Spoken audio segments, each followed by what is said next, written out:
Pessoal, boa tarde a todos, né?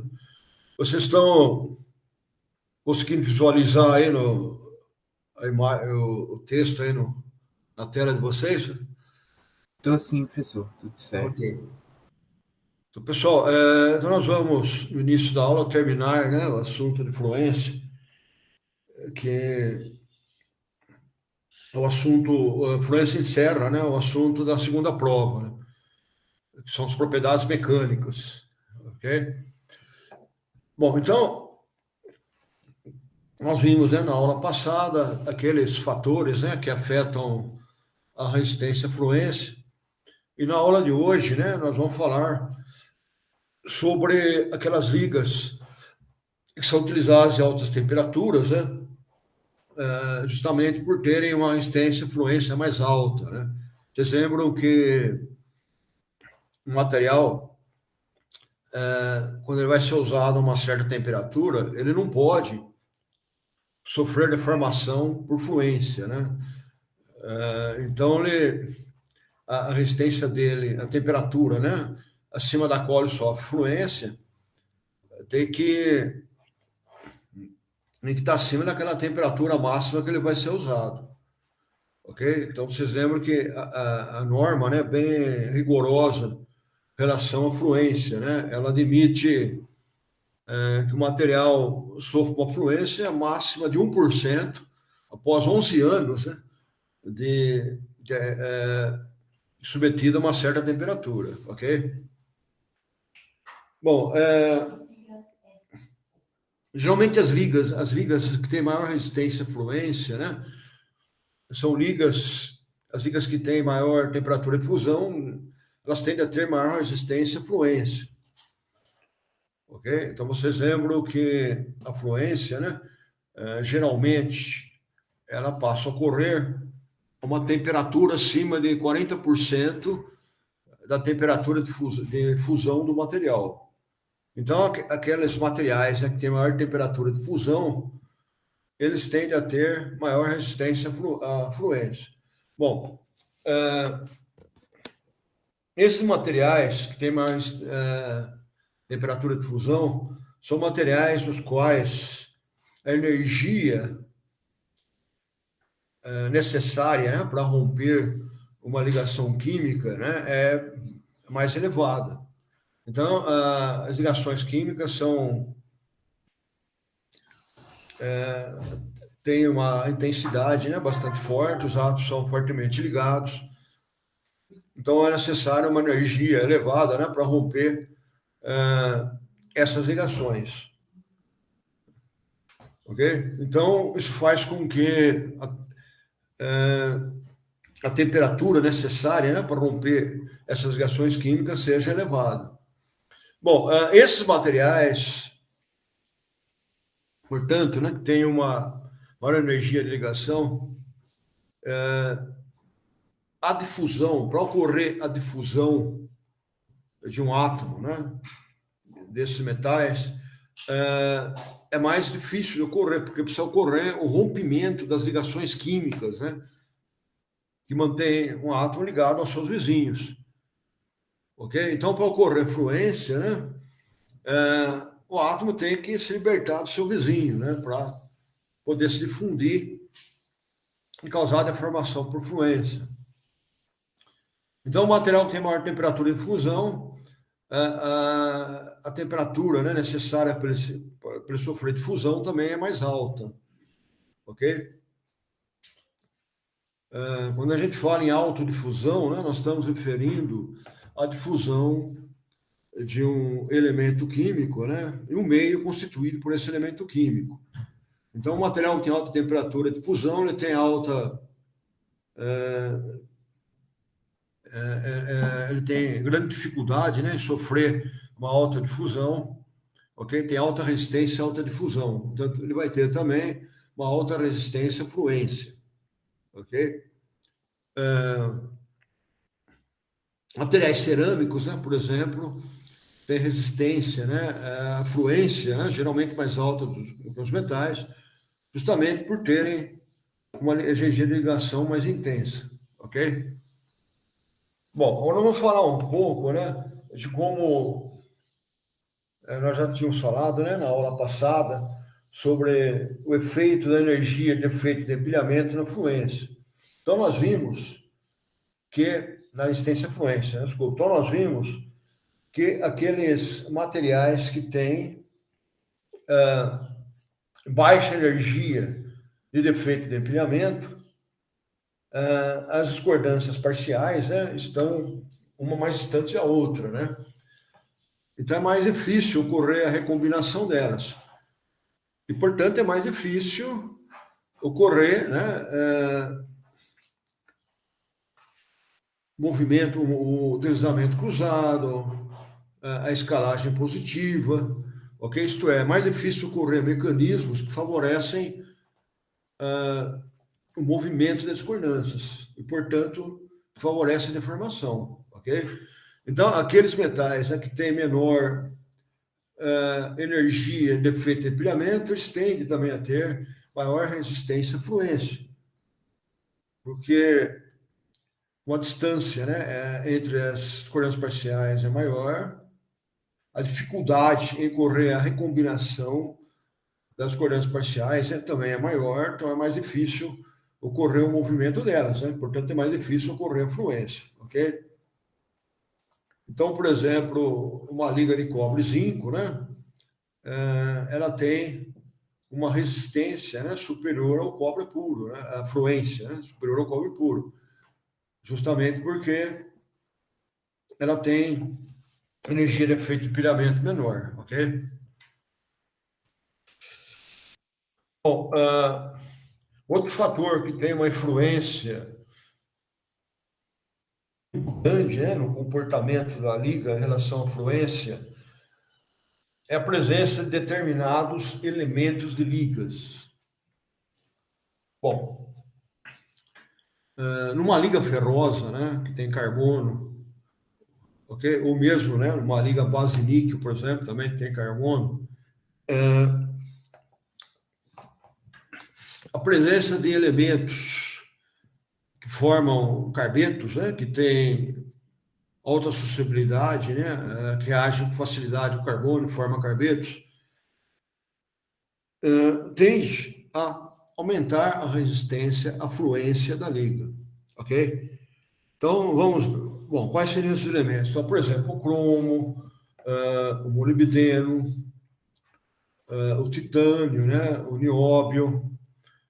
Esses elementos, eles reagem facilmente com carbono e formam precipitados, que são os carbetos, ok?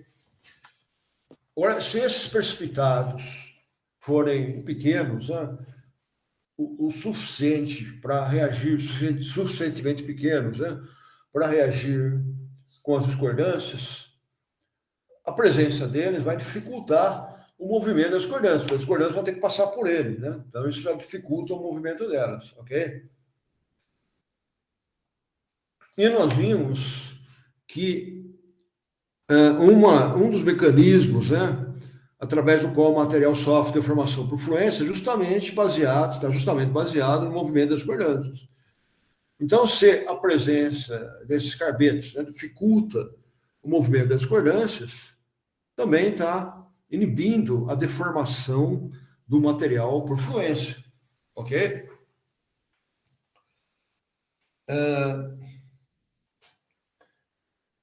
Agora, esses carbetos, né, além de eles têm que ser pequenos, né, para reagir com as discordâncias, e também eles têm que ser estáveis, né, na temperatura na qual o material vai ser utilizado. Quer dizer, eles não podem dissolver, né? A temperatura na qual o material está utilizado. Senão, eles não vão poder, né, dificultar o movimento das discordâncias, né? Porque eles vão dissolver, ok? Bom, a presença desses precipitados, né, também é importante porque eles inibem o escorregamento dos contornos de grão, ok? Então, imagina assim, ó, se em volta do contorno de grão, né, eu tenho uma grande quantidade de precipitados,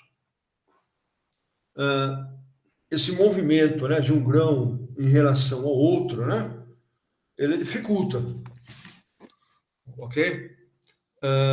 Isso que dificulta, portanto, né, esse mecanismo de escorregamento do contorno de grão, ok? E aumentando, portanto, aumenta, né, assim, a resistência à fluência, ok? Bom, então imagina aqui, né? Ó, tem aqui, né, um grão deslizando em relação ao outro, né? Então, se nessa região aqui, ó, em torno do contorno de grãos, eu tiver uma grande quantidade de carbonetos, né, fica mais difícil um grão deslizar em relação ao outro, ok? E, portanto, fica mais difícil ocorrer a nucleação de trincas, né, que vão ampliar a tensão e tração e diminuir a resistência à deformação por fluência, ok? Então, ó, a presença de carbonetos, né, são pequenos precipitados, né, pequenos o suficiente para regir com as discordâncias, e que não dissolvem, né, as temperaturas de utilização do material, aumenta a resistência à fluência, porque, primeiro, né, porque eles interagem com as discordâncias, dificulta o movimento delas e dificulta o escorregamento dos contornos de grãos, por estar localizado em grande quantidade em torno do contorno de grão, ok? Bom, além dos carbonetos, né, também há outros precipitados que também aumentam, né, a resistência à fluência, ok? Então, exemplos são os precipitados coerentes. Então, por exemplo, né, numa liga de níquel, né, que tem titânio e alumínio, vão ser formados precipitados coerentes, né, de níquel 3 titânio e níquel 3 alumínio. Então, vocês lembram que o precipitado coerente, o que caracteriza ele é que em volta dele ocorre uma deformação da estrutura cristalina, né, da rede cristalina no material, ok? Porque os planos, né, do precipitado coerente estão na mesma direção, né, coincidem com os planos da matriz. Então, existe uma continuidade de planos, né, na interface matriz-precipitada. Então, isso provoca uma deformação em volta da matriz, o que prejudica, o que inibe, né, também o movimento, né, das discordâncias que estão em volta do precipitado. Então, além de dificultar, né, o movimento daquelas discordâncias que interagem diretamente com o precipitado coerente também dificulta o movimento daquelas discordâncias que se movimentam em volta dele. Ok?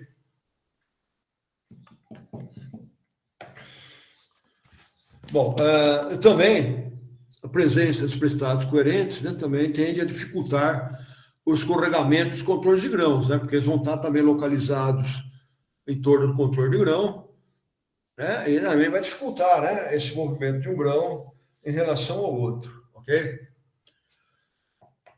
Pessoal, um dos materiais metálicos, né, mais resistentes à fluência, né, é a superliga de níquel, né, que ela tem o níquel como principal constituinte, né, daí não é mais uma liga ferrosa, né, porque o principal constituinte é o níquel. E ela tem como principal elemento de liga, né, o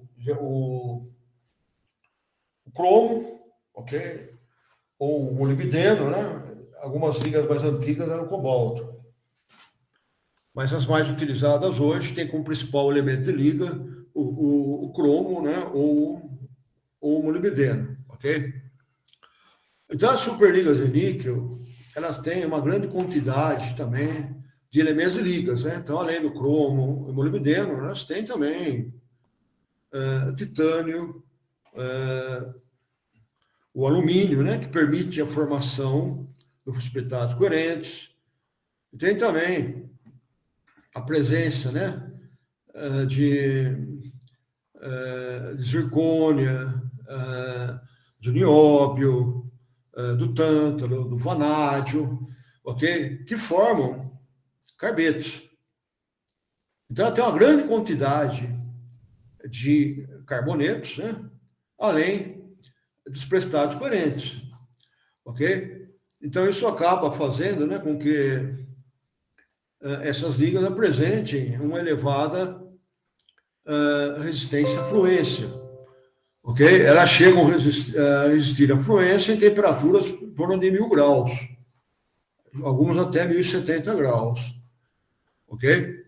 Então, por exemplo, né, paletas e turbinas do avião, ela não pode sofrer fluência, ok? Porque senão, né, se sofrer fluência, ela ocorrer a ruptura dela, né, isso não pode ocorrer. E, por outro lado, a turbina tem que operar a maior temperatura possível, né, para aumentar a eficiência energética do equipamento, ok? Portanto, as superligas de níquel são, até hoje, né, por exemplo, é o material que melhor desempenha essa função, ok? É o que tem maior resistência, né, à fluência e, ao mesmo tempo, tem boa resistência ao impacto, né, porque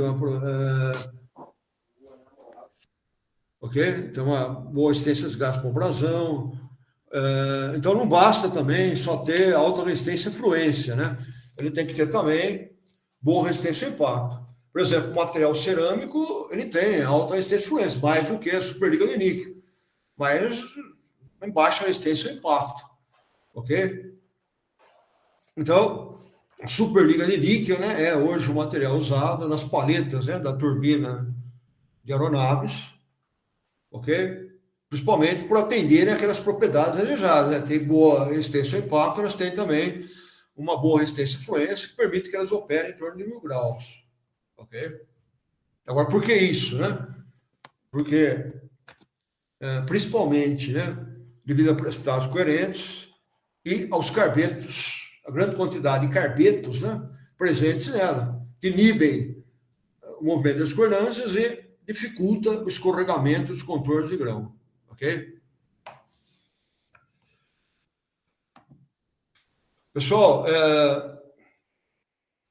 vocês entenderam aí esse comportamento, né, de materiais que apresentam alta resistência à fluência, né? Qual a importância aí dos precipitados em elevar a resistência à fluência? Até aí, vocês têm alguma dúvida, pessoal? Vocês estão me ouvindo bem? Como que está aí? Tudo em ordem, professor. Ok. Qualquer dúvida, vocês me interrompem, ok? Beleza. Pessoal, também é possível, né, aumentar a resistência à fluência adicionando no material partículas, né, de dimensão muito pequena, ok? Que também vão interagir com os precipitados, né? Aí esse mecanismo é conhecido como endurecimento por dispersão, né? Ok? Aí essa segunda fase, né, que vai interagir com as discordâncias, ok? Ela não é um precipitado coerente, ok? Ela vai dificultar o movimento das discordâncias apenas por interagir com elas. Bom, então, esse é um caso que eu não tenho, então, um precipitado. Eu tenho uma partícula fina que eu adicionei na minha matriz. O precipitado é uma segunda fase que ele se forma através de, de um fenômeno natural, né? Por exemplo, durante o resfriamento, é formado um precipitado. Eu não peguei o precipitado, por exemplo, carbeto de cromo, introduzir ele na matriz. O que eu fiz foi fazer um tratamento térmico, né? Aí, durante o processo, foi aquecer a liga, aí, durante o resfriamento, formou o precipitado, ok? Então, é um processo natural. Agora, além do precipitado, também há outra maneira, né, de aumentar a resistência à fluência do material. É eu adicionar na minha liga partículas, né, de pequenas dimensões que também vão interagir com os precipitados. Então, por exemplo, né, eu tenho uma matriz de uma liga de alumínio e eu adiciono nela pequenas partículas de alumina. Ok?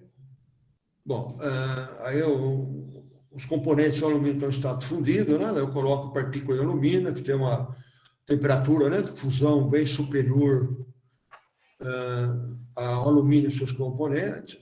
Então, quando solidifica, né, eu vou ter uma matriz, que é a liga de alumínio, contendo essas pequenas partículas, né, de alumina.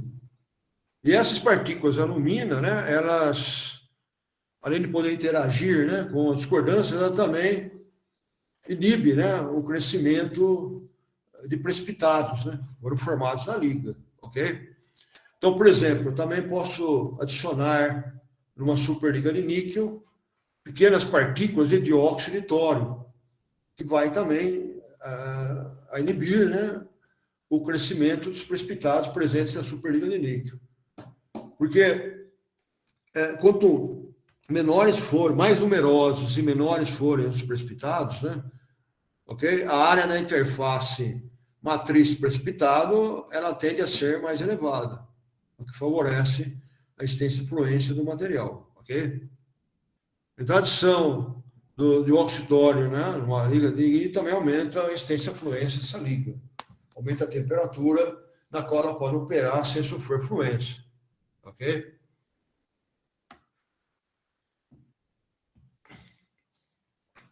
Pessoal, um exemplo aí, né, de uma liga que é utilizada em altas temperaturas, né? É uma liga que ela tem, deixa eu até mostrar aqui,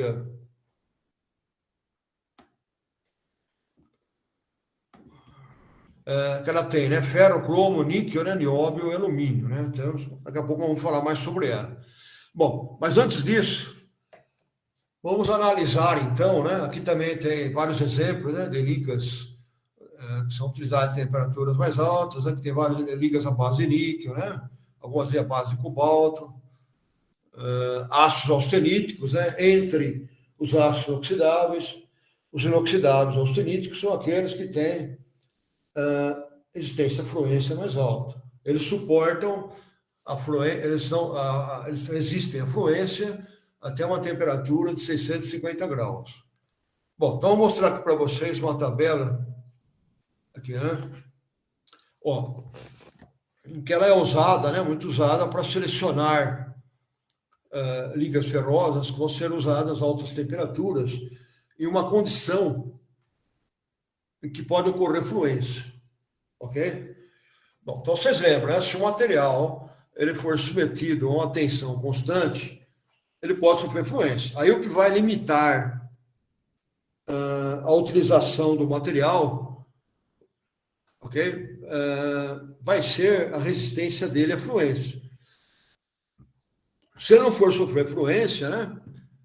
Aí o que limita a temperatura, que limita, né, a utilização daquele material, vai ser a temperatura de escamação, né? Vamos repetir, né? A temperatura de escamação, ela é um fenômeno, né, caracterizado por ocorrer no material um rompimento de um óxido protetor. Então, por exemplo, quando eu aqueço um material, por exemplo, uma liga ferrosa. Então, o oxigênio, né, começa a reagir com o ferro e forma o óxido de ferro, né, ou dependendo do meio também, hidróxido, óxido de ferro. Um filme, ok?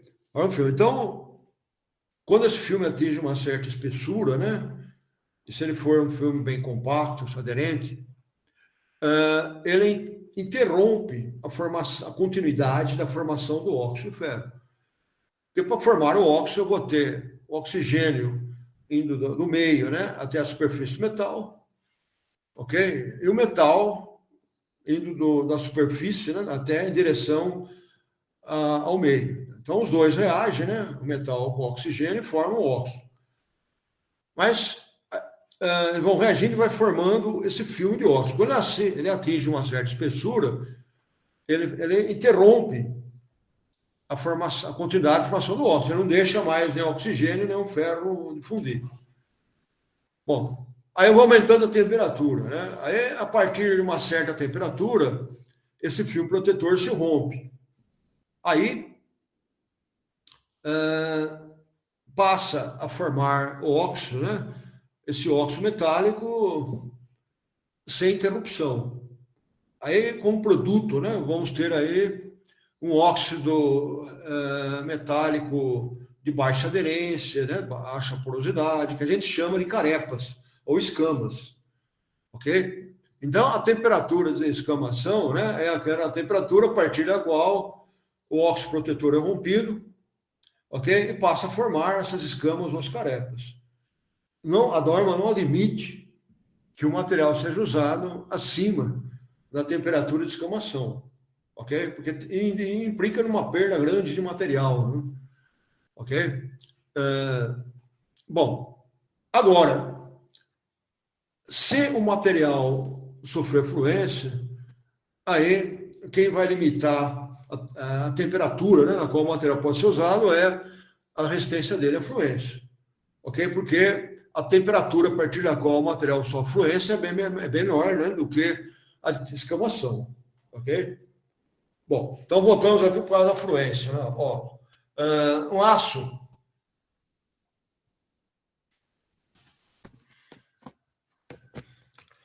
acalmado, né, com grão grosso, você tem um aço que você colocou silício, né, nele, né, ok? Então você lembra, né, que o silício reage com oxigênio, né, diminui a quantidade de oxigênio em solução sólida, aí diminui o oxigênio que vai volatilizar, né, durante a solidificação do material. Diminui a presença de poros, né, como nós vimos anteriormente. Ok?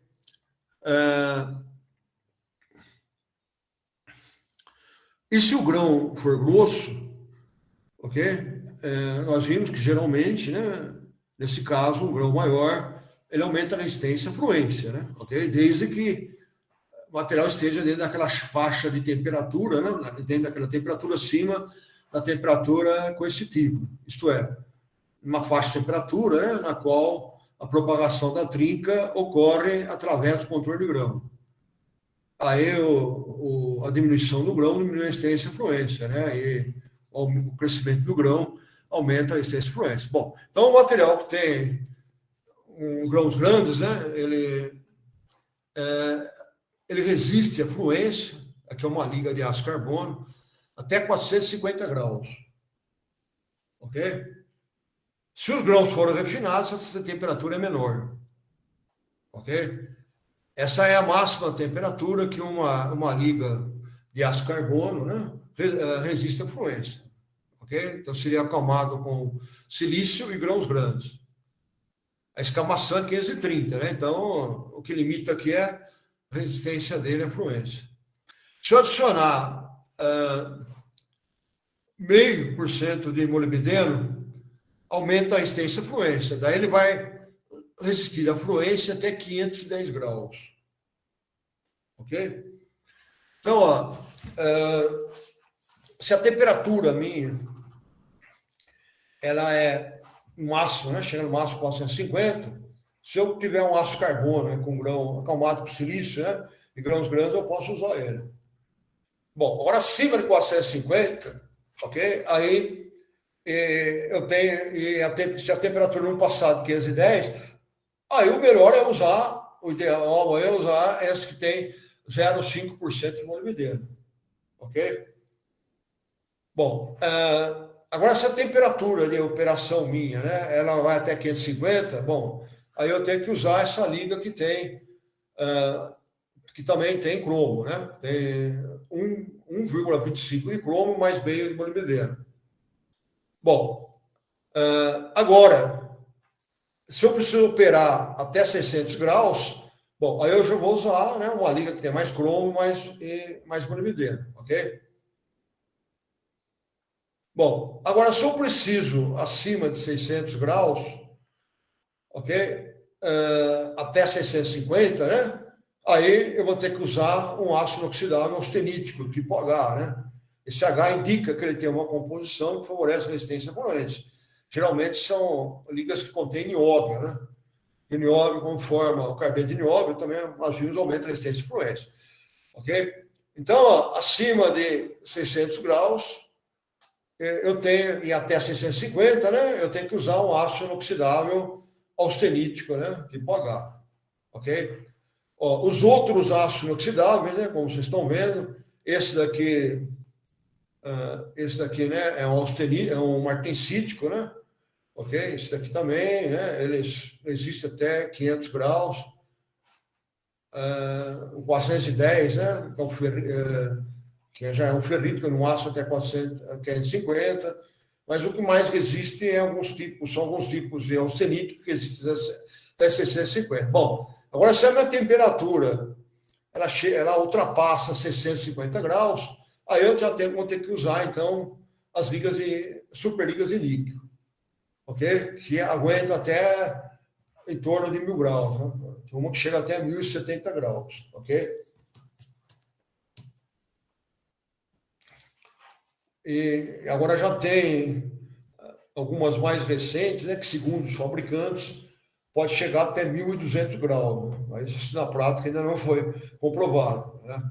O máximo que tem conseguido chegar aí com uma liga metálica, sem sofrer fluência, né, é em torno aí de 1150, ok? Pessoal, então essa tabela aí mostra, né,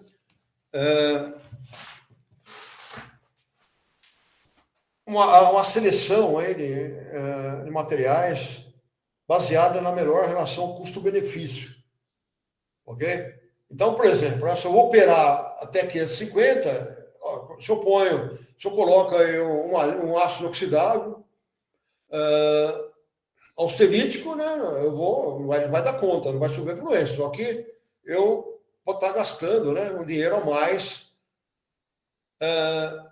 do que seria necessário. Bom, posso usar essa liga aqui, ó, que tem meio por cento de molibdeno, ok? Até 510 ela resiste bem, ok? Por outro lado, ó, até 550. Bom, 550 um ácido austerítico existe, ok? Mas se eu usar essa liga aqui, ó, que é bem mais barata que o austerítico, né? Tem menos cromo, menos níquel, ok? Também vai resistir, eu vou gastar menos, ok? Então, essa é uma tabela que tem no livro de Silvia Teles, né? Que tem outros também, livros aí da literatura, que ajuda bem aqui na seleção de materiais que vão ser usados em altas temperaturas, né? Em que a fluência é um fator limitante. Ok? Então, para o projetista, né? Na hora de selecionar o material aí que vai ser usado no equipamento, e as temperaturas, essa tabela é bem útil. Ok? Pessoal, qualquer dúvida aí, né? Se não está bem claro o que eu falei aí, ó, por favor, aí, né? Vocês perguntam, ok? Pessoal, então, vou dar um exemplo aí, né, de uma liga que é usada em altas temperaturas, que é usada em forno, de craqueamento de petróleo, né? Então, ela é muito comum aí na indústria química, é chamado forno de pirólise. Deixa eu só colocar aqui. aqui, né? Ó, então, uma liga, né, mais utilizada é aquela liga, falei, ferro, né, que tem como principal elemento de ferro, níquel, cromo, né, nióbio, alumínio. Tem o principal elemento aí é o níquel, né? Então, uma liga à base de níquel, para chamar de superliga. Tem 45% de níquel, 30% de cromo. Ok? Ela tem carbono, né? 0,45. O carbono ele é essencial para formar os carbonetos, né? Ok? Que vão aumentar bem a resistência à fluência. Ok? O nióbio, né? Ele é importante porque forma o carbeto de nióbio. E o carbeto de nióbio ele é bem eficiente, né? Em aumentar a resistência à fluência. Ele dificulta bem o escorregamento do controle de grão, né? Ele se concentra em torno aí do controle de grão, né? Ele dificulta o escorregamento do controle de grão, ok?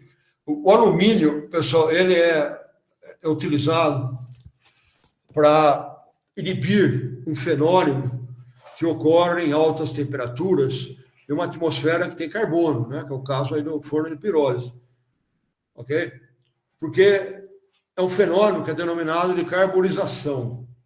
Na carbonização, o carbono ele sai do meio, né? Ele encontra, ok? E penetra no interior da liga, ok? Aí próxima à superfície, ele forma carbetos, né? Principalmente carbetos de cromo.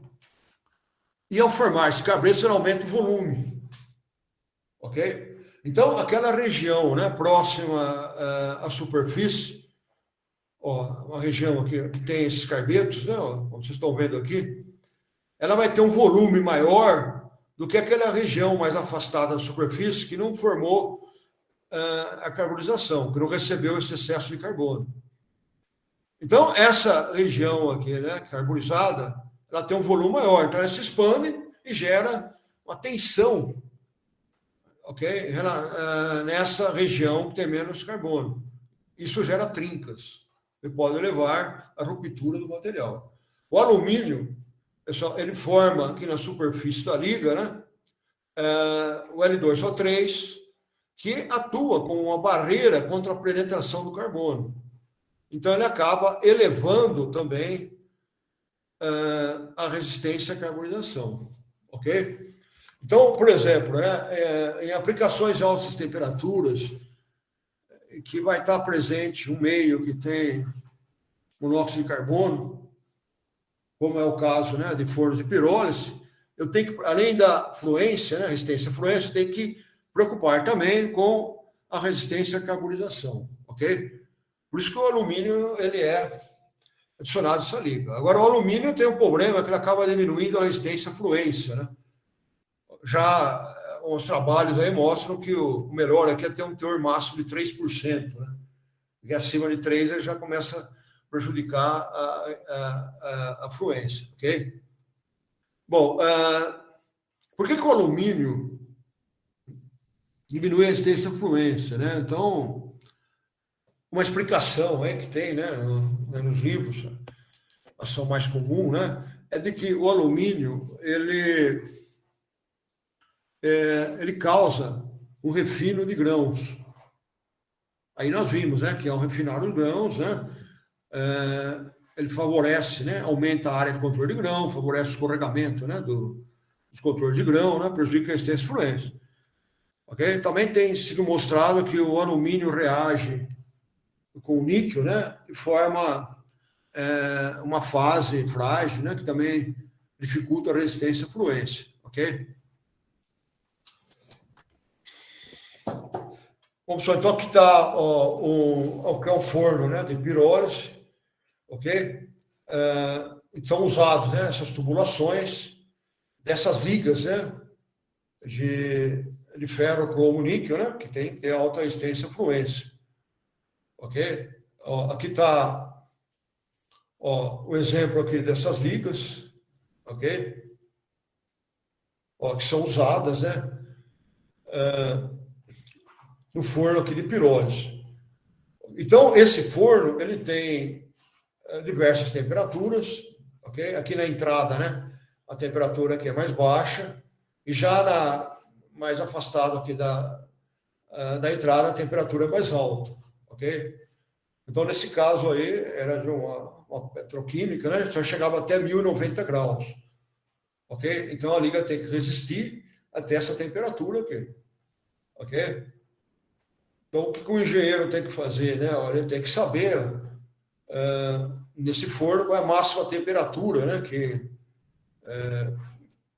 a tubulação vai ser submetida, ok? Para ver se ela não sofre fluência nessa temperatura, ok?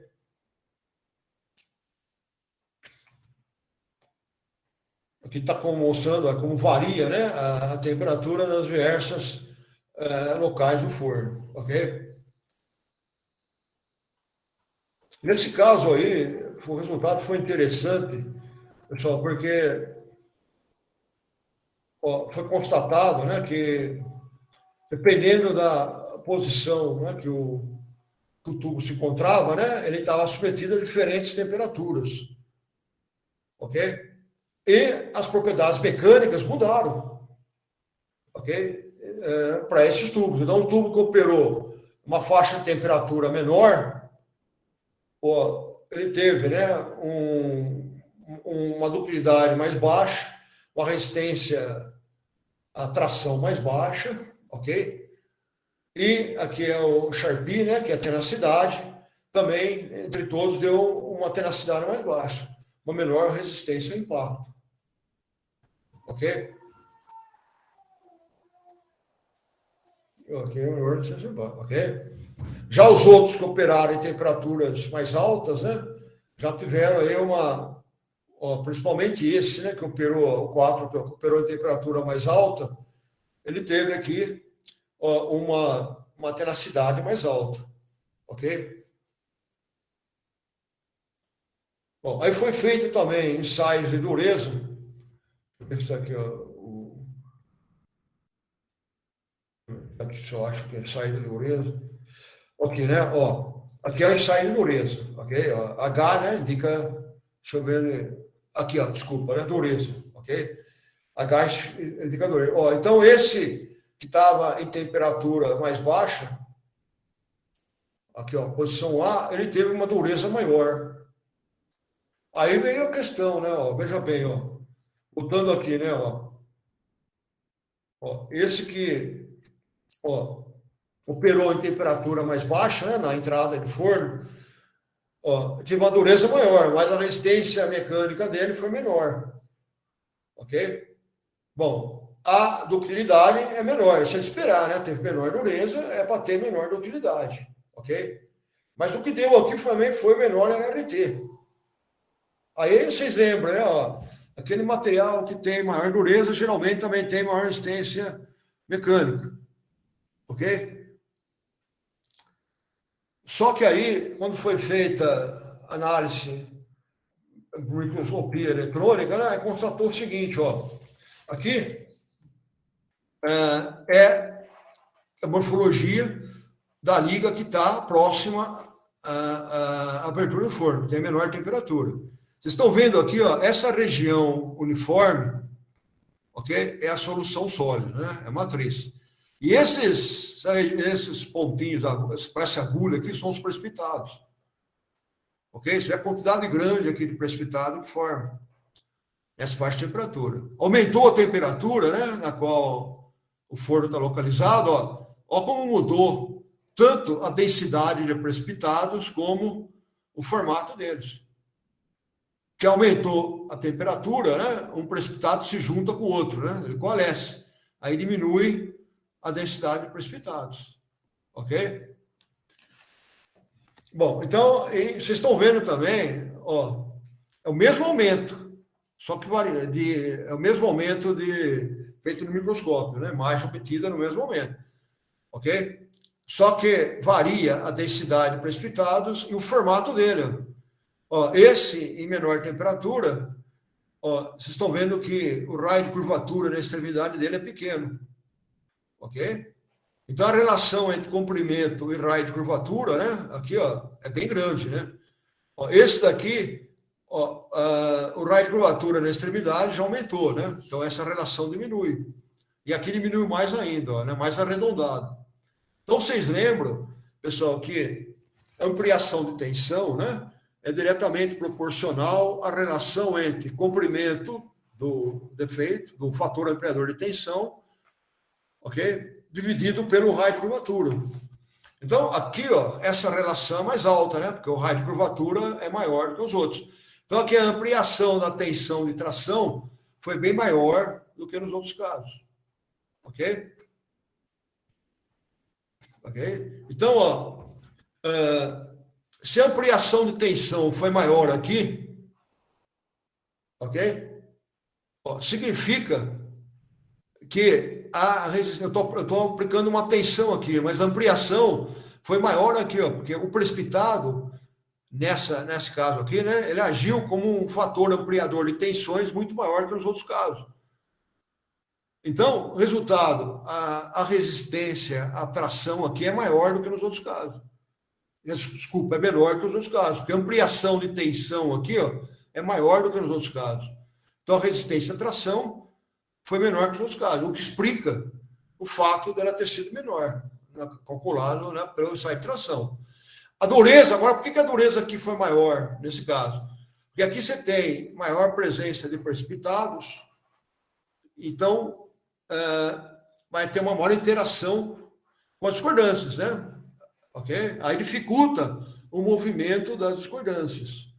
Aí a resistência mecânica é maior. Mas a resistência à tração aqui também não tinha que ser maior, ok? Porque eu estou dificultando o movimento das discordâncias, mas acontece que, devido ao formato desses precipitados, o aumento da ampliação de tensão foi muito grande, ok?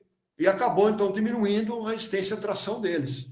Já a dureza, vocês lembram, né? O que é a dureza? Quando eu aplico um penetrador, né, na superfície do material, é uma tensão de compressão. E a tensão de compressão não é afetada por fatores ampliadores de tensão, só de tração, ok? Então, a dureza é alta, porque a presença desses precipitados, né, atuando como ampliadores de tensão e tração, não afetou a dureza, não afeta a tensão de compressão, ok? É por isso que a dureza deu um alto. Ora, já a resistência à tração, diferente. A resistência à tração, ela sofre o efeito do ampliador de tensão. Então, devido ao formato desses precipitados, né, que ampliam muito a tensão, ok? A resistência à tração aqui foi menor que nos outros casos, ok? Nesse caso aí, eles resistem, né, à fluência a uma temperatura, né, até maior do que 1100, né? Então, aí não chega a ocorrer fluência, né? Pelo menos não é para ocorrer, ok? Mas vocês estão vendo também que, além aí da fluência, né, ok? Também o formato dos precipitados, ok? Também influencia, né, no comportamento mecânico do material, ok? Então, o resultado, né, quando ele opera nessa temperatura aqui, ok? A resistência, né, ao impacto dele tende a ser menor que os outros. E a resistência ao impacto é importante nas tubulações. Principalmente quando ela resfria, né, ela pode sofrer uma grande resistência ao impacto. Tem que suportar, né, tem que ter uma boa resistência ao impacto, senão trinca. Ok? Então, isso demonstra, né, que em determinados locais de operação, né, que tem determinadas temperaturas, o material é mais suscetível a trincas, né, a ruptura. Então, teria que evitar essas temperaturas. Ok? Então, esse é um caso, né, real aí, né, de um materiais operando em altas temperaturas. Eles operaram durante 5 anos. Essa liga aí que eu falei para vocês, né, de alta resistência e fluência. E depois de 5 anos foi analisado as propriedades deles. Ok? Como falei, né, foi constatado que a temperatura, né, nas quais eles foram submetidos durante a operação influencia muito nas propriedades mecânicas, ok? Pessoal, então vocês estão vendo, né, que isso envolve, né, essa análise envolve, né, os vários tópicos que nós vimos até agora. Ampliação de tensão, né, ok? Que é muito importante, né? A parte de resistência ao impacto, ok? Então, quando nós vamos, né, analisar material em altas temperaturas, né, então tem várias propriedades que a gente tem que estar atento, que é a temperatura de escamação, a temperatura a partir da qual ele sofre fluência, ok? E o efeito que a temperatura a qual o material está sendo submetido tem sobre o formato dele, o formato dos precipitados. E a densidade de precipitados, como nós vimos, né, também afeta as propriedades mecânicas do material. Ok?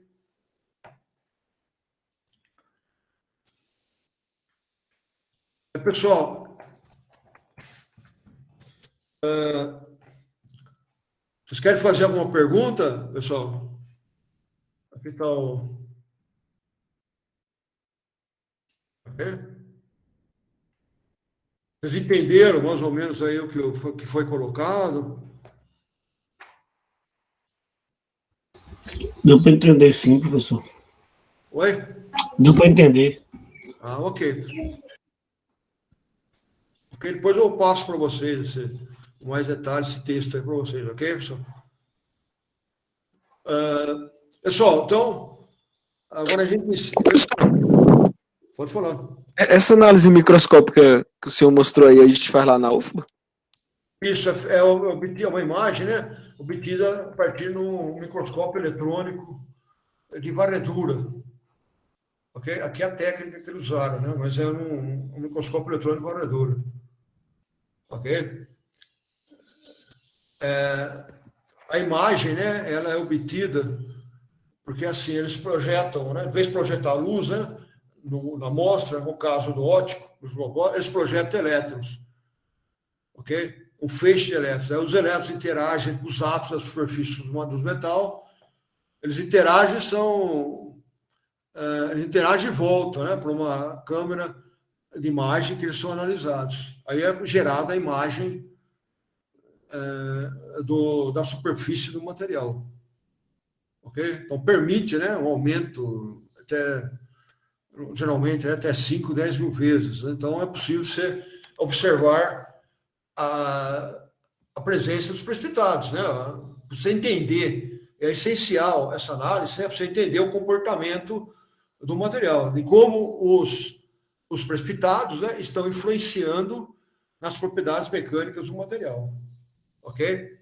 No caso aqui são os carbetos, né? O formato deles, a densidade deles, ok?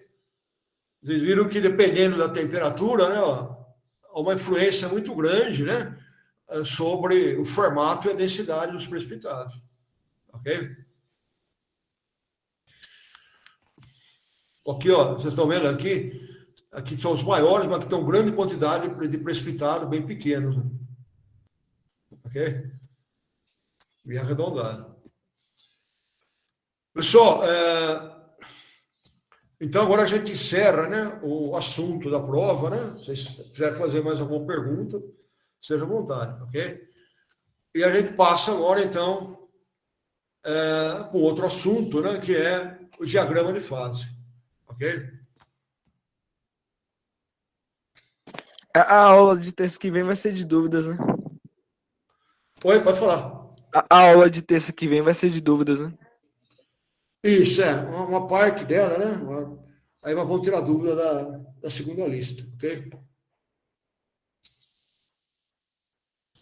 Pessoal, então vamos entrar agora, né, no diagrama de fase, né?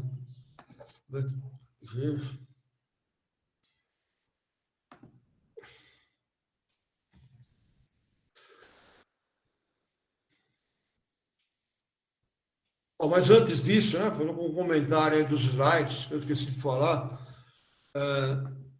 Aqui está mostrando vários materiais, né, que são usados em altas temperaturas, ligas ferrosas, né, aço comum, aço inoxidável, aço baixa liga, ligas não ferrosas, né, como ligas de cobre, desde baixas temperaturas até temperaturas elevadas. Ok? E, geralmente também, né, mostrando os equipamentos que essas ligas são utilizadas e a faixa de temperatura que elas são utilizadas, ok? E aqui está mostrando também um tubo, né, de forno de pirólisis que sofreu fluência, né? Então, aqui é o tubo normal, ó, aqui ele sofreu fluência, ó, ele deformou, tá vendo? Uma deformação bem significativa. Esse foi um tubo que operou por 33 mil horas de serviço, ok? Aí ele sofreu severo alongamento por fluência. Ele estava operando aqui a 1.150 graus. E o fabricante, que era uma empresa alemã, né, disse que ele aguentava 1.200. E não aguentou, não. 1.150 ele teve problema, ok? E, no caso desse aí, forno de pirólise, quanto mais alta for a temperatura que o forno pode operar, maior é o rendimento do forno, né? O que significa aí uma diferença grande aí no faturamento, né, da empresa. Por isso que se procura aí obter materiais, né, que operam a maior temperatura possível, né, ter a maior resistência à fluência possível. Um aumento de 50 graus a operação de um forno desse aumenta muito os ganhos da empresa. Ok? E aí está a importância aí da resistência à fluência.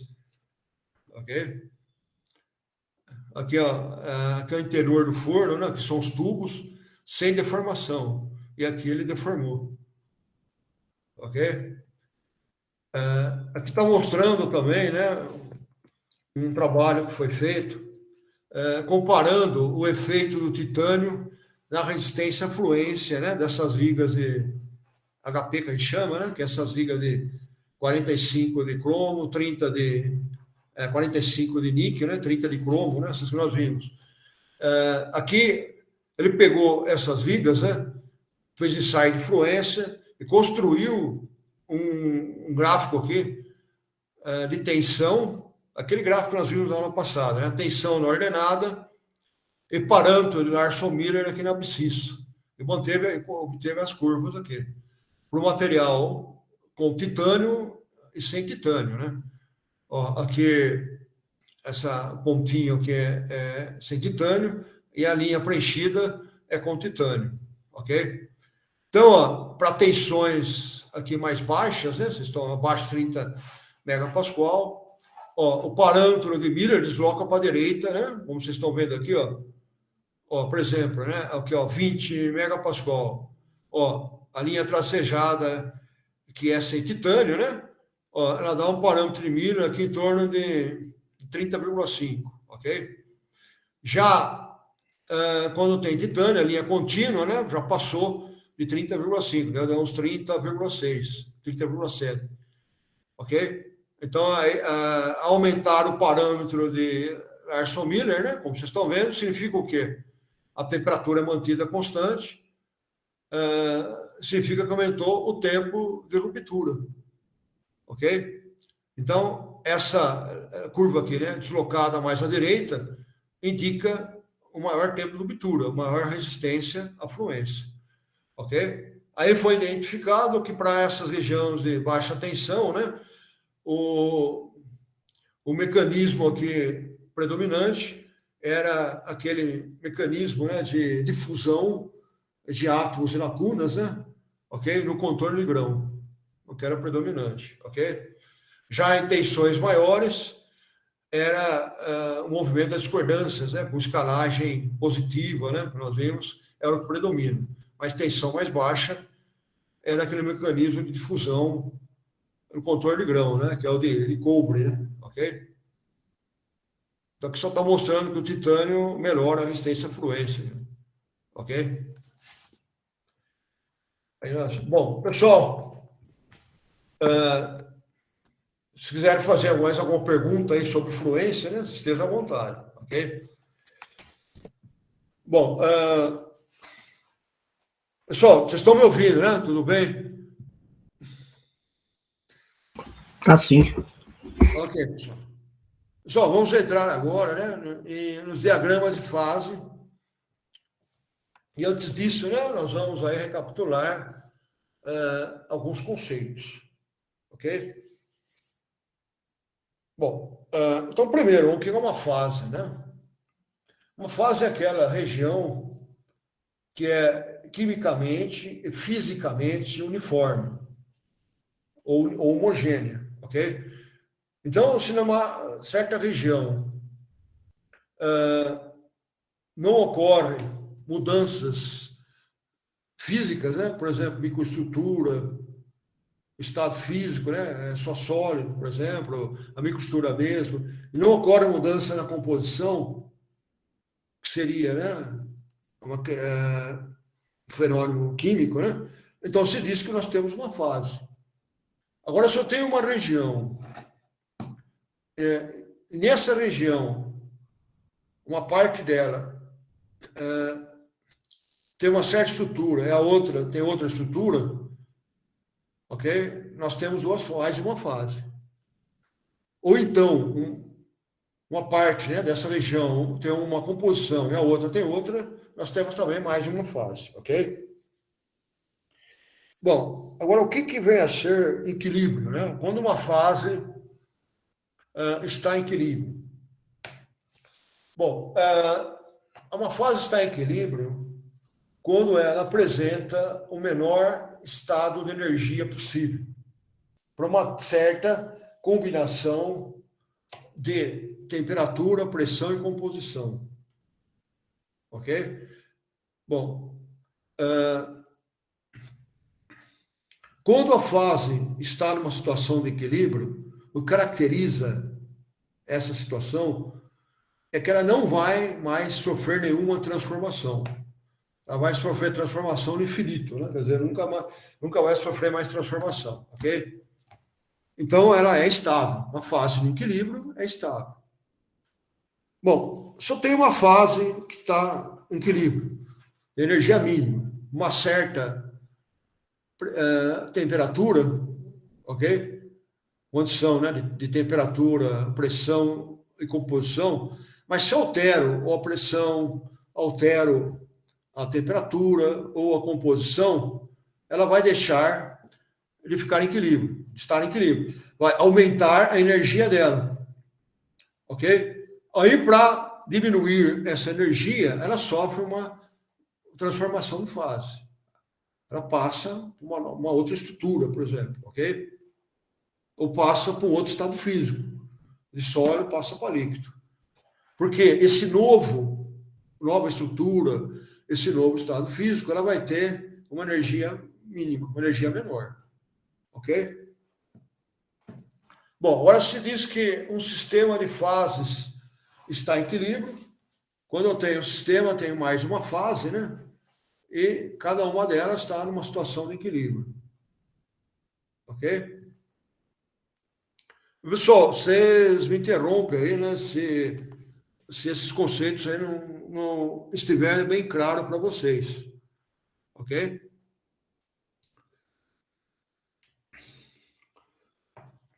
Bom, vamos falar agora, né, sobre uma fase conhecida como metaestável. Bom, uma fase ela é conhecida como metaestável, pessoal, quando ela não está em equilíbrio, não tem a menor energia livre, ok? E ela pode sofrer transformação de fase ao longo do tempo, ok? Então, ó, eu tenho uma certa fase, mas eu sei que daqui a um certo tempo ela pode sofrer uma transformação, ok? Então, se diz que ela está no estado metaestável, ok? Então, pessoal, quando o meu sistema, né, ele está em equilíbrio, eu altero, por exemplo, a temperatura, né, Ele está em altas temperaturas, ele está no equilíbrio. Aí eu diminuo a temperatura. Ok? Por exemplo, está em alta temperatura e passo para temperatura ambiente. Bom, ele vai aí, né? Para diminuir a energia, ele vai sofrer uma transformação de fase. Ok? Mas às vezes, então, essa transformação de fase não é imediata. Ok? Ela demora para ocorrer. Às vezes ela pode demorar bastante.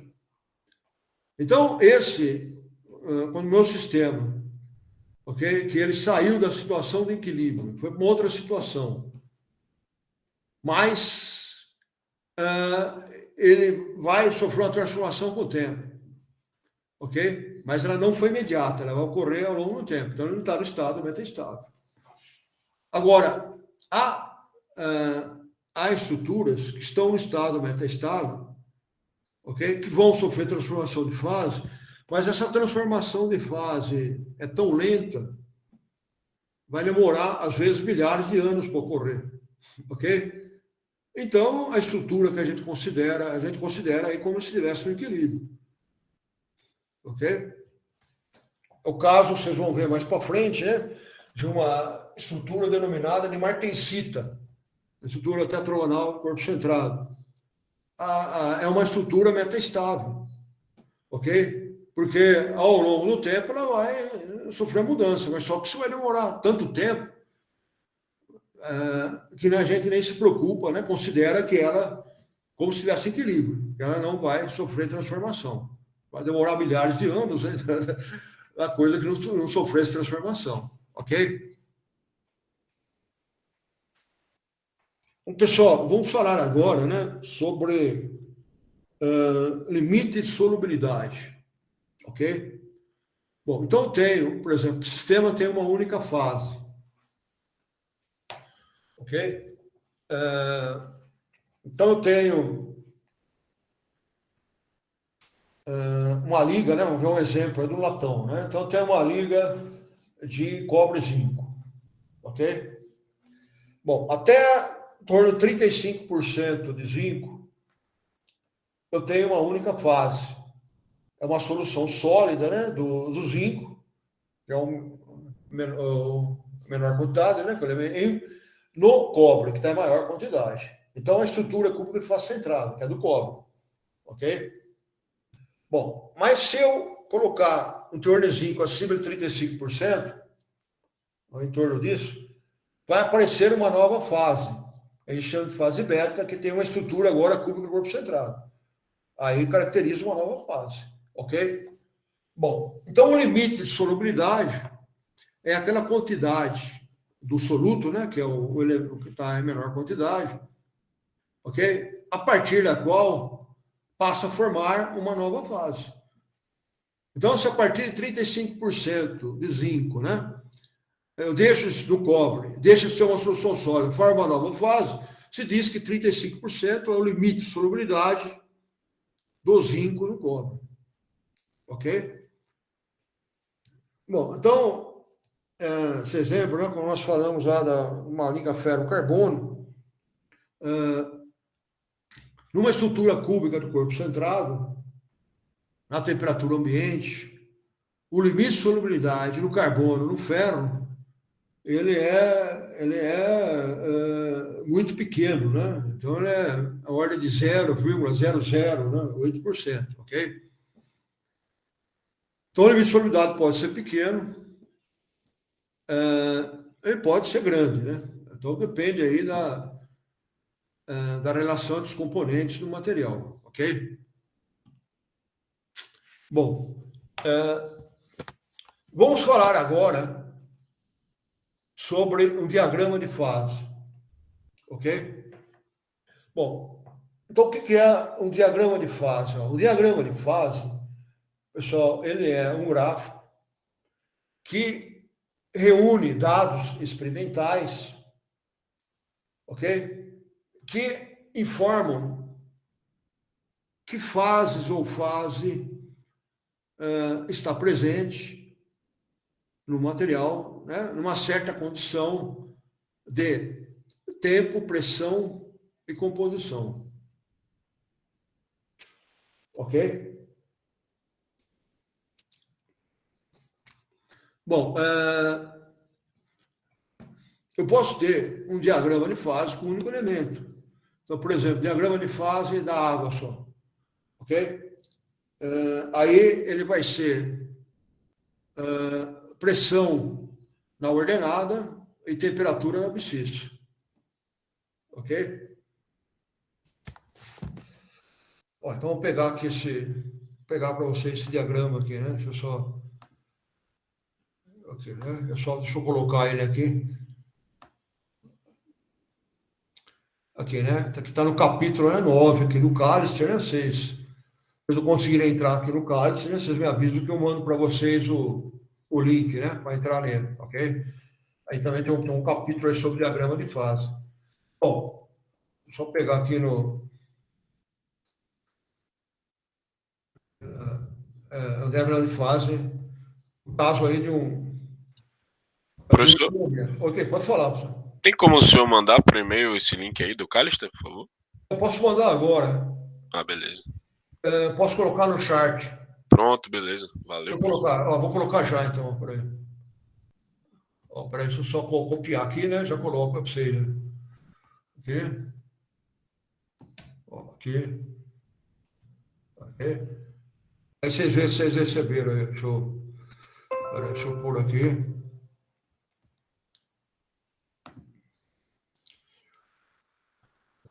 Aí vocês falam para mim, vocês... Ó.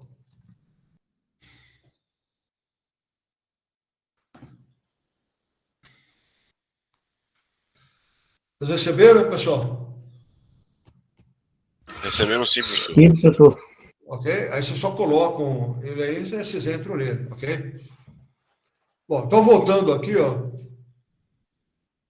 Deixa eu pegar aqui. Deixa eu só voltar de novo aqui nele.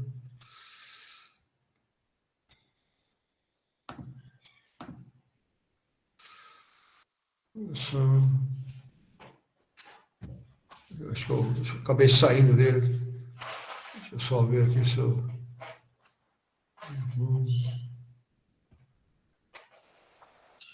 Eu acho que tá no Google Chrome, professor do senhor. Deixa eu ver se eu... Acho que eu acabei saindo dele, né? Deixa eu só... Tá no navegador. Deixa eu entrar aqui. Já achei, tá aqui. Então, aqui está um exemplo, né, de um diagrama de fase de um único componente, aqui, né, a da água, né? Então, vocês estão vendo aqui a pressão na ordenada e a temperatura aqui na abscissa, né?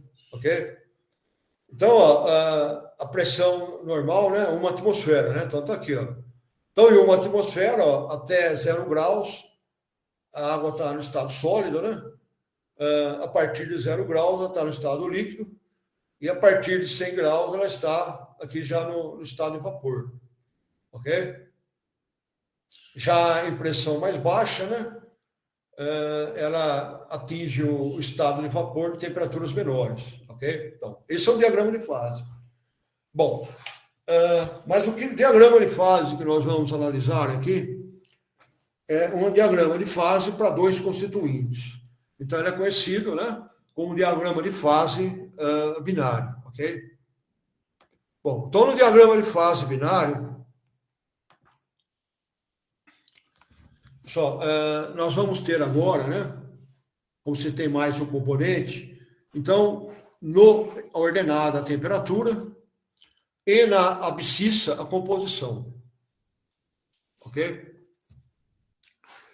Bom, vamos começar, então, analisando, né, o diagrama de equilíbrio de fases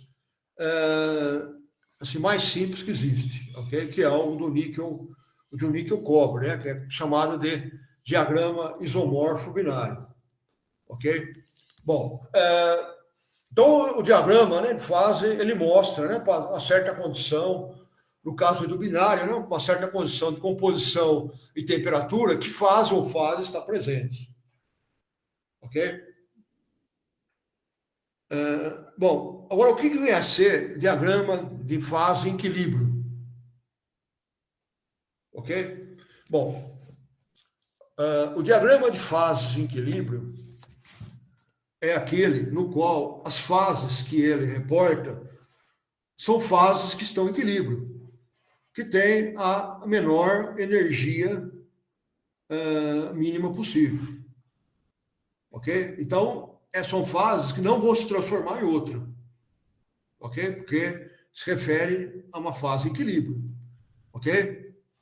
Então, por exemplo, esse diagrama aqui. Então, nós temos aqui essa linha vertical aqui.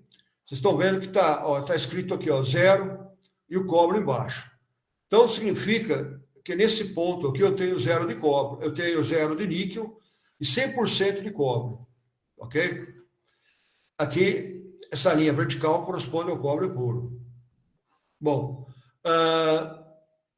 da esquerda para a direita, eu estou aumentando o teor de níquel, né? Aqui está em porcentagem em peso. Ok? Então, ó, aqui eu tenho 100% de cobre, aqui eu tenho 90% de cobre, 10% de níquel. Aqui eu tenho 20% de níquel, 80% de cobre, assim por diante. Até que chega aqui nessa linha que está vertical à direita, aqui eu tenho, ó, o níquel embaixo, ó, quer dizer, 100% de níquel, ok? E 0 de cobre. Bom, então como que é feito como foi construído esse diagrama? Ok? Então eles pegaram, ó, por exemplo, o primeiro cobre puro, ok? Aqueceram ele, né? Uma temperatura alta, e foram ver o que estava acontecendo. Bom, só tinha líquido, ok? Bom, então, até 1085, ok? O cobre estava no estado líquido. Abaixo de 1085 era sólido. Então, 1085 é a temperatura de fusão. Então, eu coloco um ponto. Abaixo desse ponto, ele está no estado sólido e acima no líquido, ok? O estado líquido, ele é representado pela letra L e o estado sólido por uma letra grega. Pode ser alfa, beta, gama, ok? Bom, aí ele pegou, agora, 1% de níquel, né? 99% de cobre. Aí fez a mesma coisa, né? Ele aqueceu e foi analisando até que temperatura era líquido. Bom, aí com 1%, ele viu que acima agora dessa temperatura aqui, né, de 1100, ele era líquido e abaixo já não era mais, né? Parecia fase sólida, ok? Aí ele viu, né, que aí ele foi fazendo para várias temperaturas. Vamos ver o grau de composição. Vamos ver, por exemplo, aqui para ficar mais fácil, né? Ó, 20% de níquel. 20% de níquel, ele viu que, ó, até mais ou menos, né, 1.200 graus era líquido, ok? Então ele pôs um ponto aqui, ó. Abaixo de 1.200 começa a aparecer uma fase sólida, como vocês estão vendo aqui, ok? Bom, então eu tinha, abaixo de 1.200, eu tinha sólido mais líquido.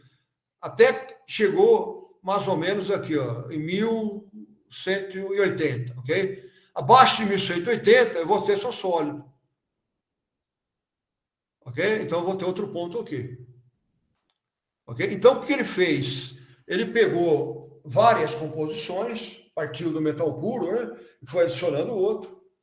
E para cada composição dessa, ele submeteu o material em várias temperaturas. Fez um resfriamento dele, aqueceu, né, uma certa temperatura, e foi resfriando. Para cada temperatura que ele resfriava, ok, ele analisou a amostra para ver o que estava presente, que fases estavam presentes nela. E a partir daí, ele montou um diagrama de fase. Ok? Bom, agora, como é um diagrama de fase em equilíbrio, como eu disse, né? As fases que ele reporta têm que estar em equilíbrio. Então, como que ele consegue isso? Como ele consegue chegar nessa condição? Fazendo um resfriamento muito lento. Ok? Porque se o resfriamento é muito lento, dá tempo de ocorrer todas as transformações de fase possíveis, até chegar naquela situação em que a fase não sofre mais transformação, está em equilíbrio. Ok? Então, o que ele fez? Ele resfriou, por exemplo, né, a 1.200 graus, a 20, né? Deixou um tempão, só tem líquido, não pressiona nada, ok? Agora, pouco abaixo de 1.200, apareceu uma nova fase. Ok? Aí ele fez esse esfriamento bem baixo, uma taxa bem lenta. Ok? Então, quando formou essa nova fase, ela estava em equilíbrio, porque deu tempo, né, de formar essa fase, de formar ocorrer todas as transformações possíveis, porque o resfriamento foi bem lento. Ok? Aí a fase, como o resfriamento é bem lento, as fases que ele reporta aqui no diagrama, né, são fases de equilíbrio. São fases que não vão mais se transformar em outra. Ok? Porque o resfriamento lento deu tempo de ocorrer toda a transformação possível. Ok? Então, por isso que o diagrama ele é chamado de equilíbrio. Porque ele foi construído realizando um resfriamento bem lento. Ok? E, portanto, as fases presentes, né, são fases que não vão transformar mais em outra, né? O resfriamento lento deu tempo de ocorrer todas as transformações possíveis. Ok?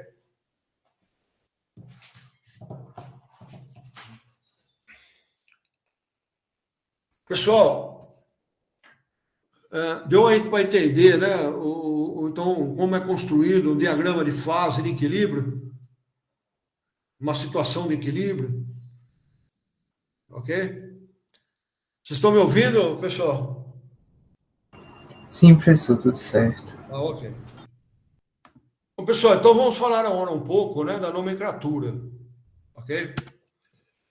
Bom, então vocês estão vendo aqui, eu tenho aqui uma região nesse diagrama, né, na qual eu só tenho líquido. Então, essa é a região líquida. A gente pode chamar também de campo de fase. Ok? Temos a outra região aqui, né, outro campo de fase, na qual está presente uma fase sólida, né, a letra grega aqui, mais a líquida, mais o L. Tem sólido mais líquido. Ok? Tem uma outro campo de fase. Ok? E uma outra região aqui que só tem a letra alfa, né? Quer dizer, eu só tenho fase sólida. Aí seria uma solução sólida.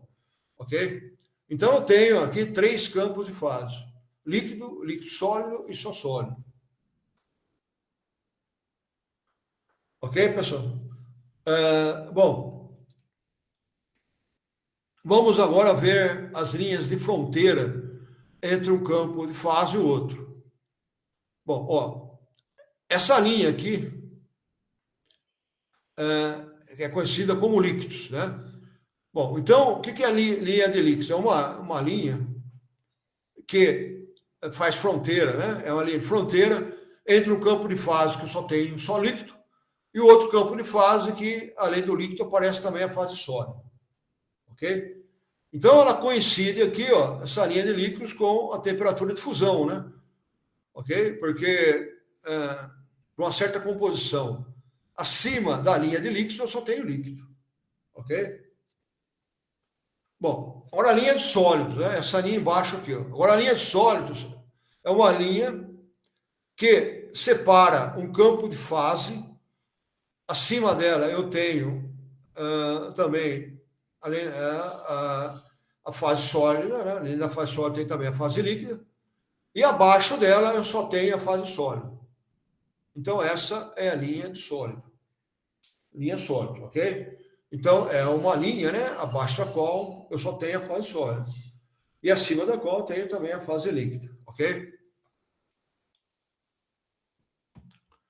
Bom, então aqui, nessa linha aqui, vertical do lado direito, esquerdo, né, corresponde a do cobre puro. Aqui é a temperatura de fusão do cobre. E a do direito é o níquel puro.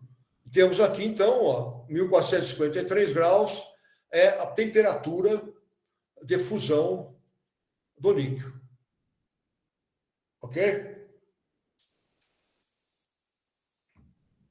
Bom, esse diagrama, ele caracteriza ele, né, isomorfo, é que uma fase sólida, né, uma fase é totalmente, um componente, desculpa, é totalmente solúvel no outro. Então, a fase sólida é constituída, né, é monofásica, é uma solução sólida. Não tem duas fases sólidas, tem uma única fase sólida, que é aqui, ó, esse campo de fase alfa, né? Que você tem, que é uma solução sólida, ó, do níquel no cobre. Ok? Se eu partir aqui da esquerda para a direita. Se eu partir da direita para a esquerda, é uma solução sólida do cobre no níquel. Ok?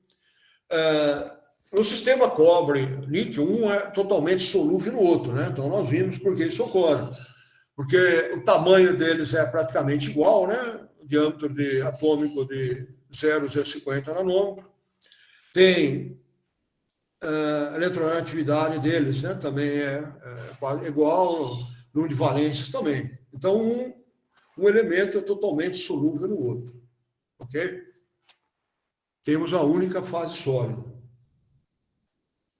Bom, vamos ver agora, pessoal, que informações, né, que eu posso obter através do meu diagrama de fase. Ok? Bom, então, uma informação que eu posso obter é em relação a que fase está presente, para uma certa condição de composição e temperatura, né? Ok? Então, por exemplo, ó, esse ponto B aqui, né? Ele está aqui, ó, o teor de níquel, né? O teor de níquel tá 32% de níquel e 68% de cobre, ok? A uma temperatura aqui de 1250, ok? 1240. Bom, então, ó, eu sabendo a temperatura e sabendo a composição, né? Ok? Eu localizo esse ponto aí, ó, temperatura, composição, e vejo em que campo de fase ele se encontra. Bom, ele está no campo de fase, ó, que tem duas fases, uma sólida e líquida. Então, para essa composição, para 32% de níquel e para 1240 graus, eu vou ter uma fase líquida e uma fase sólida. Ok? Já no ponto A, uma temperatura agora de mais ou menos 1.100 graus para 60% de níquel, né? Bom, aí caiu aqui, ó. Meu ponto, temperatura composição, caiu aqui. Bom, aqui, ó, está o campo de fase alfa. Quer dizer, eu só tenho fase sólida, uma única fase sólida. Então, uma solução sólida de cobre no níquel, ok? De níquel no cobre, desculpa, ok? Bom, pessoal, então, obter essa informação é fácil, né? É só você localizar esse ponto, composição, temperatura. Bom, agora, uma outra informação é a composição da fase presente, ou das fases presentes, ok? No meu sistema, uma certa condição de temperatura e composição. Bom, então vamos chamar aqui, né? Eu tenho uma certa condição, ó. Eu tenho uma liga, uma certa composição. Então vamos chamar essa composição, né?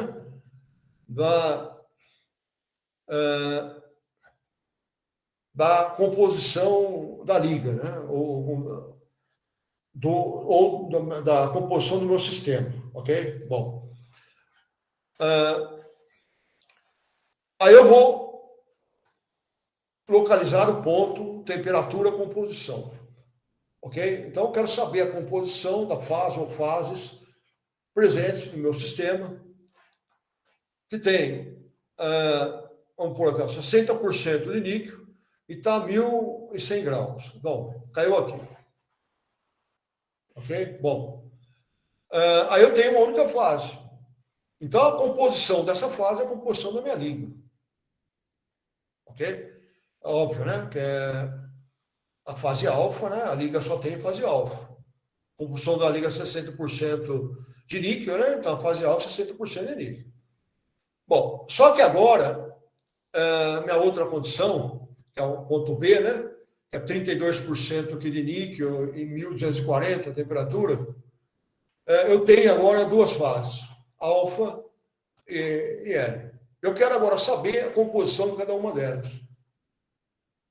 Bom, como que eu faço, ok?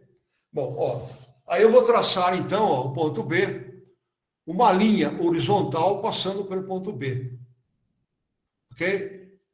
Que a gente chama de linha de amarração. Ó, essa linha, ela vai, uma extremidade dela, ok? Corresponde à interceptação dela com uma linha de fronteira. No caso, na esquerda aqui é com a linha líquidos, ok? E o extremo dela, né, do lado direito, é a interceptação dela com a linha do lado direito, que é a linha de sólidos, que é aqui, ok? Então, o comprimento total da linha de amarração, ele vai desse ponto aqui, né, que a gente chamou aqui de CL, né, que é 32% de níquel, ok? E o comprimento final dela aqui, do lado direito, né, vou chamar de C alfa, que é em torno aí de, acho que 43% de níquel, ok? Bom, aí eu volto aqui no meu ponto, tracei a linha de amarração, né, e volto aqui no meu ponto, ok? Bom, a composição da fase líquida, né, ela vai ser dada, onde está a fase líquida? Fase líquida está aqui à esquerda. Então, ela vai ser dada por aquele ponto em que a linha de amarração, né, intercepta, ok? A fronteira dela no lado esquerdo aqui, ó. Intercepta a linha de sólidos, ok? Os líquidos, desculpa, né? Ó, então, esse ponto aqui vai me dar a composição da fase líquida, né? Que é aquele ponto no qual a linha de amarração intercepta, né, essa linha de fronteira que faz fronteira com a fase líquida. Aí eu traço uma linha vertical aqui, né, perpendicular à linha de amarração, ok? Até atingir a abscissa, aqui eu vou ler a composição. Então, a composição, ó, da minha fase líquida, né, ok? Ó, tá nesse ponto aqui à esquerda, vou ler aqui, ó, vai ser 32% de líquido, vai ser o CL, ok? E a composição do sólido? Do sólido, ó, do sólido eu vou ver agora, ó, onde está o sólido? Está à direita. Ok? Então vai ser esse ponto de interceptação aqui à direita. Ok? Aí traço uma linha vertical, é o meu C alfa. Então, aqui vai me dar 43% de níquel. Ok? Então, ó, a fase líquida, né? Tem 32% de níquel, 68% de cobre. E a fase sólida aqui, ó. Aí tem aqui, ó, mais ou menos 43% de níquel, né? E 57% de cobre. Ok? Pessoal, vocês entenderam aí como determina a composição das fases quando eu tenho mais de uma fase? Pessoal, tá claro aí, pessoal? Deu para entender? Deu para ouvir? Ficou mais ou menos, professor. Oi? Ficou mais ou menos. Se puder repetir um pouco aí. Isso, tá bom. Isso. Ok? Pessoal, então vamos ver a composição, né, das fases, né, quando o meu sistema, né, está numa condição em que tem mais de uma fase. Ok? Então, quando ele caiu aqui, ó, no campo de fase, que eu tenho duas fases, né? Que é a fase sólida e a fase líquida, ok? Bom, aí então eu vou determinar a composição da fase líquida e da fase sólida. Se tem uma única fase, essa fase é a composição do meu sistema, né? Aí é óbvio, ok? Meu sistema tem 40% de níquel e 60% de cobre. Só tem uma fase nele, fase alfa. Qual a composição da alfa? Fase alfa é do sistema. Tá certo? Bom, agora ela tem duas fases, fase sólida e fase líquida. Então, a primeira coisa que eu faço é localizar a temperatura e a composição. Ok? Localizar, então, qual é aquele ponto do diagrama que eu tenho que analisar. Ok? Então,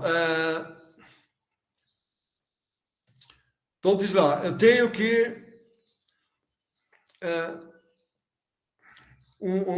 minha liga tem uma composição de, vamos supor aqui, ó, de 60% de níquel, ok? Vamos pegar outro ponto, ó, 68% de níquel a 1.200 graus, 1.300 graus. Então, ela vai cair aqui, ó.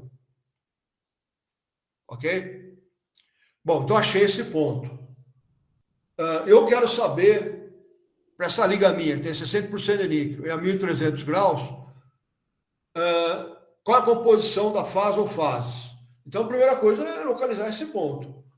Eu pego a temperatura, ó, 1.300, né, traço uma horizontal, e 60% de níquel, onde cruzou, é meu ponto de interesse. Bom, cruzou nessa região que eu tenho duas fases. Certo? Bom, então eu tenho que determinar aí a composição de cada fase. Ok? Uma é fase sólida, que é alfa, e outra fase líquida, que é L. Aí eu pego esse ponto e traço nele uma linha horizontal. Ok? Bom, nesse outro exemplo aqui, né, ó, o ponto B, que era 32%, né, por cento de níquel a 1.240 graus, né, caiu aqui no B. Ok? Bom, então, ó, também, né, tem duas fases. Qual a composição de cada uma delas? Aí, ó, primeiro passo, traçar linha de amarração. É uma linha horizontal que passa por esse ponto que eu localizei. Ponto B, ok? Ó, passou aqui, ó, ponto B. Então, tá aqui, ó, passou pelo ponto B, certo? Bom, agora, essa linha aqui, ela vai estar entre duas fronteiras, né? Ó. Uma é o líquidos, né? Ó, essa linha de cima. E a outra aqui, ó, que é de baixo, é os sólidos. A linha sólida, ok? Então, uma extremidade dessa linha é a interceptação dela com a linha de fronteira do líquido. E a outra extremidade, ó, é a interceptação dela com a linha de fronteira do sólido. Então, ela vai desse ponto aqui, ó, ok? Ó, corresponde, né, aqui, ó, 32. Ela vai desse ponto aqui até esse outro ponto aqui, ok? Vai aqui, ó, aqui é CL e aqui é CO. Ok? Bom, já tracei. Segundo passo agora, né? Terceiro passo, né? O primeiro foi localizar o ponto, o segundo, traçar a linha de amarração, o terceiro. Bom, eu volto aqui no ponto meu, que está na linha de amarração. Vocês estão vendo que ele tem, é chamado dois braços, né? Ó. A esquerda, né? Que vai do ponto B até essa linha aqui, né, que é de líquidos, e o braço à direita, que vai do ponto B até essa linha aqui, que é de sólidos. Tem dois braços, ok? Tem dois lados essa linha de amarração. Bom, agora eu volto aqui para o meu ponto B, ok? Bom, agora, ó, quero saber, então, qual é a composição da fase líquida, né? Ok? Bom, fase líquida, eu pergunto assim, ó, chego aqui no ponto B e pergunto, onde está o líquido? Onde eu tenho só líquido? À esquerda ou à direita? À esquerda. Aqui, ó, aqui eu só tenho líquido, ok? Bom, então eu vou ver aonde a minha linha de amarração intercepta a linha líquidos, ok? Que é essa fronteira à esquerda aqui, ó. Que é a extremidade à esquerda, ok? Aí eu traço uma linha perpendicular, né, a esse ponto, caiu aqui na abscissa, eu leio, ó, quanto tem aqui, ó, aqui é 20 de níquel, aqui é 30, aqui é 32 de níquel. Então, essa daqui vai ser a composição da fase líquida, ok? Pessoal, eu pergunto, né? Até aí, vocês entenderam como determinei a composição da fase líquida?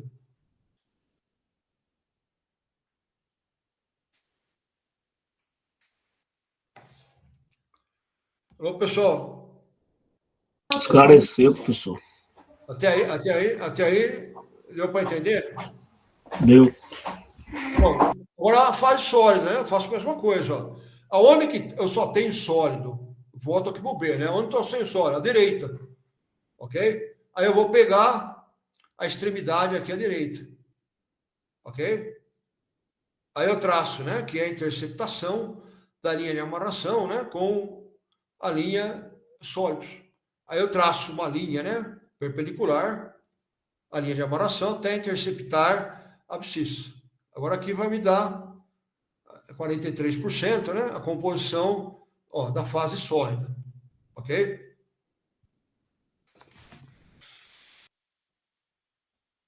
Pessoal, então agora, né, nós vamos para uma outra informação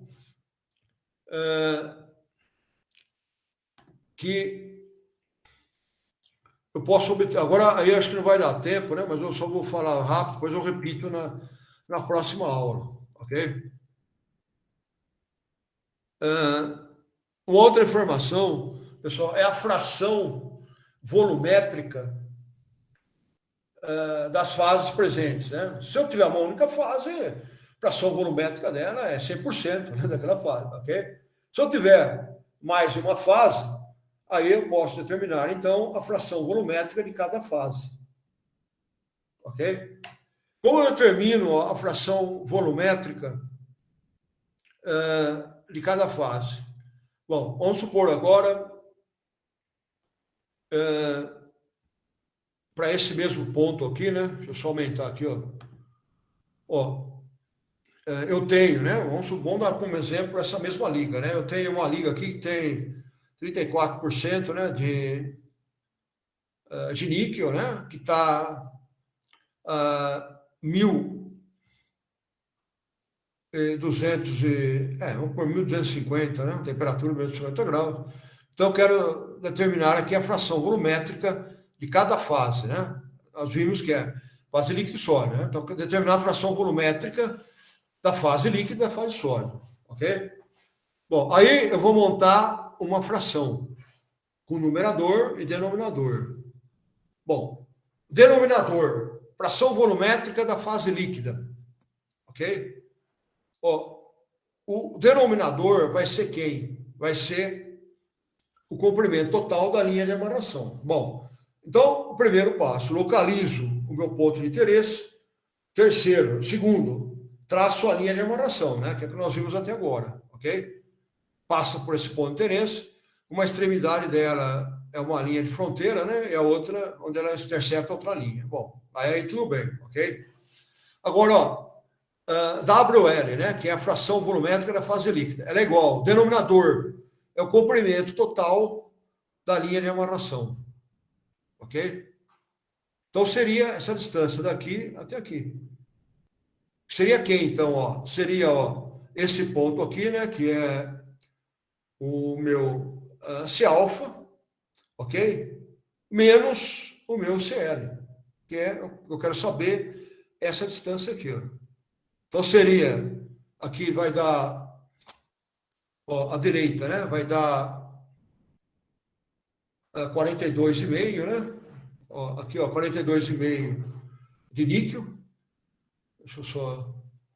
Aqui, ó, 42,5 de níquel, né? Menos 32. É o meu denominador. Então, determinei aqui o denominador, ok? Ó, 42 menos 35,5. 31, desculpa, 0,5, ok? Que é o denominador, que é o comprimento total da linha de amarração, ok? Bom, o numerador agora vai ser um dos braços.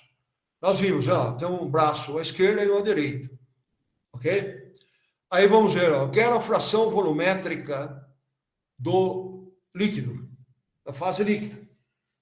Aí eu pergunto, onde é que eu tenho só fase líquida? À direita, né? Ó, à direita, à esquerda, desculpa, né? Ó, só tem fase líquida à esquerda, estou aqui, ok? Aí eu invirto, ó, eu pego o braço da direita, oposto, que vai daqui até aqui. Então, o numerador aqui agora vai ser, ó, 42,5, né? Que é o C alfa aqui, ok? Menos, ó, o B, que é o C0, né? Que é os 35, ok? Então, aqui vai ser o numerador, que é o braço do lado oposto. Bom, agora, a fração volumétrica da fase sólida. Aí eu pergunto, onde eu tenho só sólido? Ó, à direita. Aqui, não é à direita? Aqui, ó, sólido, está à direita. Então, eu vou pegar o braço da esquerda, daqui até aqui. É quem? É C0, né, que é 35%, menos CL, que é 32%. Ok? Então, vamos ter agora, ó, a fração volumétrica, né, da fase sólida. Ok? Então, a fração volumétrica da fase sólida é o braço, né, que eu peguei, que está no lado oposto da fase sólida. Né? A fase sólida está à direita, né? Eu pego o braço esquerdo, que é 35 menos 31. E aqui é o denominador, que é o comprimento total da linha de amarração. Ok? Pessoal, deu para entender, pessoal, isso que nós vimos, vocês viram que é tranquilo, né? Na aula que vem, aí eu começo repetindo esse procedimento. Né? Eu sim, Pessoal, professor. Tranquilo, professor. tranquilo? Ok. Tá beleza. Então, eu dou aula agora materiais 2, né? Depois, às 6 horas, eu mando a prova para aqueles que mandaram e-mail para mim, né? Aqueles que querem fazer, vão fazer de novo a segunda prova. Desculpa, né? A primeira prova. O pessoal agora só pode fazer essa prova substitutiva quem tirou menos que 5, né?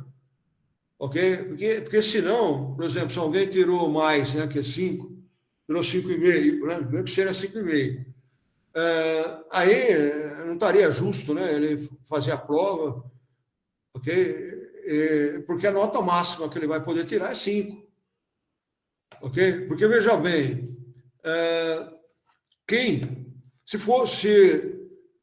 quem fez a primeira prova, ok? Tirou menos que 5, né? Bom, aí tudo bem, né? Ele pode tirar até 5. Agora, quem foi mal na primeira prova, ok?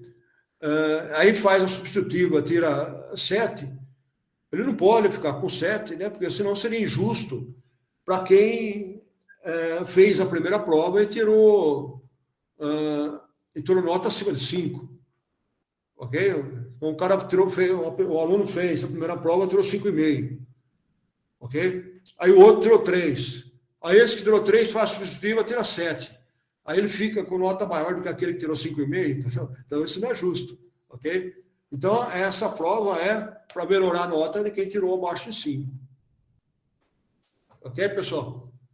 Aí o pessoal mandou Tá correto. aí eu mando para vocês. Vocês entenderam, então, pessoal?